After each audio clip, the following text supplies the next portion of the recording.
A new study's out this morning on the economic impact of the U.S. LNG, liquid natural gas exports. Joining us now, Dan Yergin, S&P Global Vice Chairman and author of The New Map, Energy, Climate, and the Clash of Nations. Thanks for joining us, Dan. I don't know, this is an exciting report, and the numbers are actually mind-boggling that within the next not even 2 decades, the LNG export could rival that of the semiconductor industry. Double Hollywood.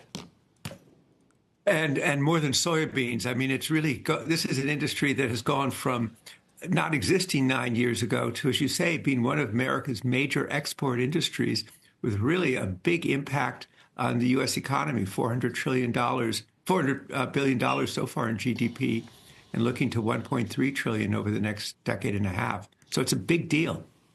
500,000 jobs. And we have a better, with some of the actions of the current administration, did that throw some stumbling blocks up? Not really, right? The pause, I don't know what that was. It was like throwing a bone to the climate lobby. It's going to be better now, though, right? Yeah, it slowed down projects. And it also, I'll tell you, our allies like the Japanese and the Koreans and the Europeans are really want to rely on the United States as a reliable supplier. And that made them nervous. Is the U.S. going to kind of change its mind? Because we have to prove that we can stand by our allies. And already, 42% of Russian gas that Putin took off the market has been replaced by U.S. LNG. So LNG is also part of NATO's arsenal. So this pause has caused some uncertainty and has slowed down 6 projects. Well, what goes into your calculus? Because could you have predicted the Biden administration 4 years ago would win, and then then this happened with LNG. Now the Trump Trump's going to be in for 4 years, and so this is going to be better days for LNG. But what about after that? You have no idea. How do you go out to 2040 when you have no idea? That is what our allies, our buyers want to know. The U.S. is a reliable supplier, that it's not going to turn it on and off. I mean, they're not going to shut down the existing projects and the ones that are coming close to fruition.